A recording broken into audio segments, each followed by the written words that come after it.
Who'd have thought that planning a wedding would be such a nightmare? My fiancé and I are struggling to decide whether we should have a really big festive wedding or a small, intimate one. I'm in favor of going all out and having a really big ceremony and party, which would be expensive. He wants a smaller, more affordable one. I have a big family and a lot of close friends, and I'll feel guilty not inviting everyone. If you invite one person, I say we should invite them all to avoid hurting anyone's feelings. Otherwise, where do you draw the line?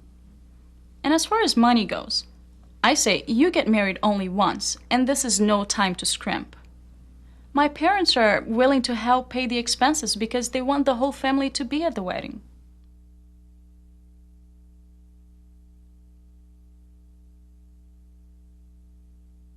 We really don't have the money to spend on a fancy wedding.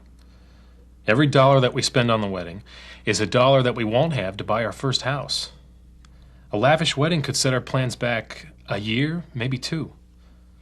And you know that no matter how many people we invite, we have to draw the line somewhere, so somebody will always get left out. Finally, think of the stress we'll go through planning a big wedding. Do we need that?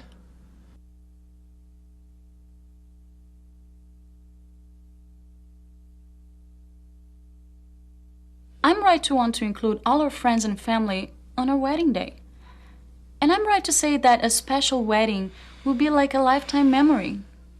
And I'm right to say that an expensive wedding could postpone our plans to buy a house, and that no matter how big the wedding, somebody is always left out. I also think that the stress of planning a huge wedding will drive us crazy and distract us from what our wedding day should really be about. And I'm wrong not to acknowledge what Joe says about saving money. Also, Joe's right to say that we'll never be able to include everybody on our guest list. Okay, I'm wrong in some ways too. I need to appreciate what Marta says about making sure the day is one that everybody will remember forever. Just because I'm not a sentimental guy doesn't mean everybody has to be just like me.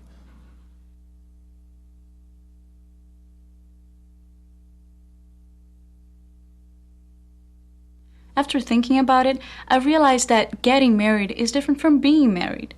The decision about what kind of wedding to have does need to be made, but ultimately, it won't affect the kind of marriage we'll have. How we behave after we're married will be much more important. We're going to face a lot of decisions together, about jobs and children, for example, that will have bigger consequences than the ceremony.